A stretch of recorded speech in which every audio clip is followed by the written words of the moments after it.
कोशिश करे इंसान तो क्या हो नहीं सकता, वो कौन सा पत्थर है जिसे ढो नहीं सकता। कहानी है एक सास और बहू की, जो दोनों आपस में लड़ते झगड़ते रहते हैं, लेकिन बाद में परिणाम कुछ और होता है, वो भी अनजाने में। परिणाम भी बता देता हूँ मैं। अनजाने में परिणाम ये होता है कि दोनों माँ बेटी की तरह रहने लगती हैं। आइए जानते हैं किसने मदद की, अनजाने में दोनों को पता नहीं चला और वो दोनों एक दूसरे के हो गए और रहने ऐसे लगे जैसे माँ बेटी रहती है, बल्कि उनसे भी प्यारा संबंध बन गया।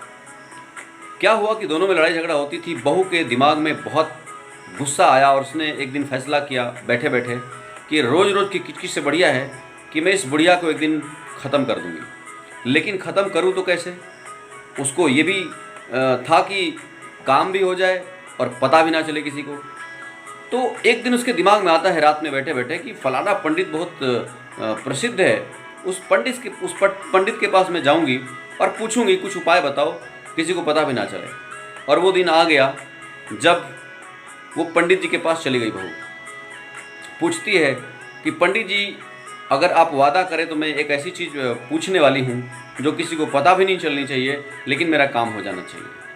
पंडित जी ने बोला बताओ, बताओगी तभी तो मैं कुछ उपाय बता पाऊँगा और मैं क्या सोचूंगा उसके बारे में। सारी कहानी बताई। रोज़ लड़ाई झगड़ा होती है, मेरी बात नहीं सुनती है, मुझे रोज़ ताने मारती रहती है, जैसे करो सफाई करो, क्या क्या मुझे लगता है जैसे नौकरानी बना रखा है। अपनी बात कुछ नहीं बताई, सासू माँ की सारी बात बता गई।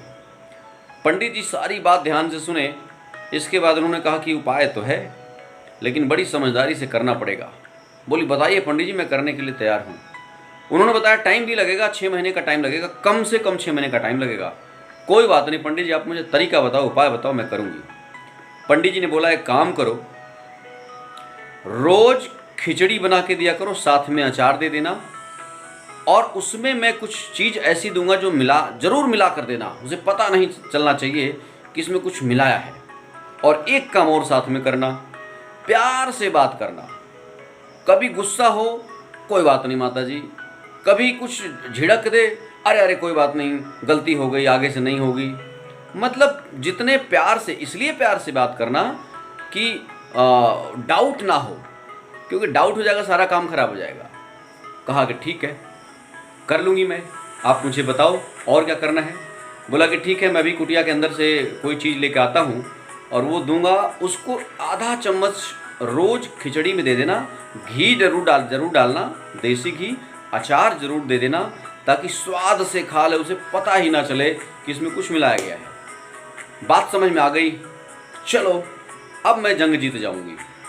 लेकर के आ गई घर पे, मुस्कुराते हुए घर में आई और जाते ही स्वागत हुआ। कहाँ गई थी इतनी देर से? अरे माता जी बस ऐसे ही गई थी, अपनी सहेली से मिलने गई थी, आ गई, बस जल्दी तो आ गई।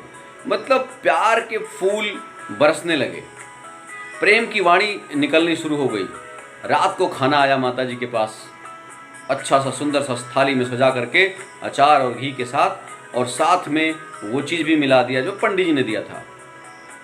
बड़ा स्वाद आया माता जी को, माता जी खुश हो गई, लेकिन कुछ इसलिए नहीं तारीफ की कि अंदर अंदर कुड़न भी थी, जलन भी थी कि प्यार से बात नहीं करती है और लड़ती रहती है मेरे से, पता नहीं आज क्या। तो इसके बाद अब ये सिलसिला चालू हो गया। सासू माँ जब उल्टा बोले ये प्यार से बोले, जब खाना मांगने से पहले खाना वो दे दिया करती थी। सारी बात मतलब समझ से परे हो रहा था, वो समझ नहीं पा रही थी माता जी, यानी सासू माता जी, हो क्या रहा है।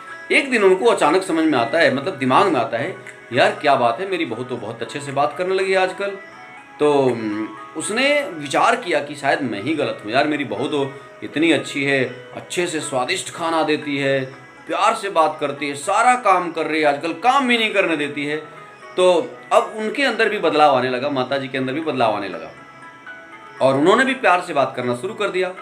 तो अब ये बहू रानी को क्या लग रहा है कि अब मैं जंग जीत रही हूँ, ये माता जी को कुछ समझ में नहीं आ रहा है, बुढ़िया को कुछ समझ में नहीं आ रहा है, और काम हो रहा है, असर धीरे धीरे हो रहा है। लेकिन अब ये सिलसिला चालू हो गया, दोनों एक दूसरे से प्यार से बात करें, दोनों काम में हाथ बटाएं, घर में एकदम शांति का माहौल, जैसे लगा जैसे घर स्वर्ग बन गया। फिर एक दिन बहू रानी को सोचता है कि यार ये तो बहुत अनर्थ हो रहा है, मेरी माता जी इतनी अच्छी हैं और गलती से मान लो कुछ हो गया नहीं तो मैं तो अपने आप को माफ़ नहीं कर पाऊंगी। फिर ये सोचते सोचते फिर उनसे रहा नहीं गया, एक दिन भाग के गई पंडित जी के पास। तकरीबन 4 महीना हो चुका होगा। पंडित जी मुझे माफ़ कर दीजिए। बोले पंडित जी क्या हो गया भाई, इतनी घबरा क्यों रही हो? नहीं पंडित जी, मेरे से बहुत बड़ी गलती हो रही, मेरी सास तो इतनी अच्छी हैं और मेरे से प्यार से बात करती हैं, मैं ही गलत थी, मैं ही उनको पहले ज़्यादा भला बुरा कह देती थी, इसलिए शायद मैं उनको समझ नहीं पाई। तो ये बात पंडित जी को समझ तो आ गई थी, लेकिन उन्होंने थोड़ा सा फिर भी बोला, अरे ऐसे कैसे हो जाएगा, जो मैंने चीज़ दी तो काम करेगा ही करेगा। बोली नहीं पंडित जी, मुझे माफ़ कर दीजिए और वो ना चीज़ वो वापस कर लीजिए जो क्या आप देते हैं मिला के। मेरी माता जी मर गई तो बहुत अनर्थ हो जाएगा, ऐसी सास मुझे कभी मिलेगी नहीं ज़िंदगी में। तो पंडित जी को मतलब मामला समझ में आ गया। उन्होंने बोला कि तो क्या करना चाहिए? बोले ये रखो आप और मुझे नहीं मारना वरना हम लोग प्यार से रहेंगे, मेरी सासू माँ बहुत अच्छी है। पंडित जी बोले यही तो मैं चाहता था और वही काम हो गया। कैसे हो गया? एक थोड़ा सा नरम पड़ा, दूसरे को भी समझ में आया, जो घर लड़ाइयों में बीतता था वो घर स्वर्ग हो गया। तो पंडित जी आप इसमें क्या देते, मतलब इसमें क्या दिए थे, ऐसा मिलाए थे? अब कुछ ऐसा दीजिए जिससे मेरी माता जी ठीक हो जाए, पहले जैसी हो जाए। बोले माता जी आपकी बहुत अच्छी हैं, इसमें मैंने चाट मसाला मिला के दिया था ताकि उनके भोजन का स्वाद और बढ़ जाए और ताकि आप लोगों में जो लड़ाइयाँ होती हैं वो ख़त्म हो जाए, उनको ये चीज़ महसूस हो जाए। तो अनजाने में एक ऐसा कार्य हो गया कि अब पंडित जी से माफ़ी मांगा, दक्षिणा दिया और खुश होके आई कि पंडित जी आपका बहुत बहुत भला हो, और आ करके दोनों प्यार से रहने लगे। इसका मतलब क्या समझ में आ रहा है? कहीं ना कहीं अपने अंदर ही छोटी मोटी कमियों को ढूंढना चाहिए। और मैं इसलिए ये स्टोरी शेयर कर रहा हूँ कि मैं ज़रूर अपने अंदर भी बदलाव महसूस कर रहा हूँ। कुछ किताबों को पढ़कर कुछ संगत ऐसी मिली है तो घर का माहौल बहुत चेंज हो रहा है। तो फ्रेंड्स, इस कहानी से आई होप बहुत कुछ सीखा होगा आपने, और नहीं सीखे हैं तो ज़रूर सीखिए क्योंकि कहानी सीखने योग्य है।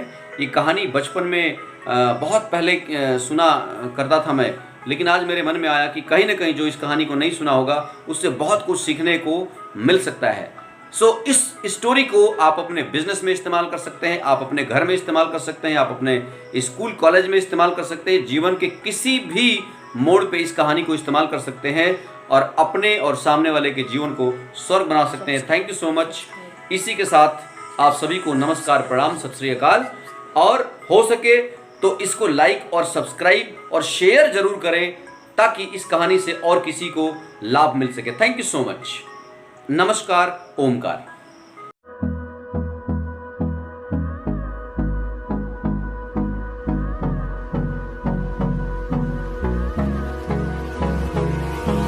Hold me close till I get up.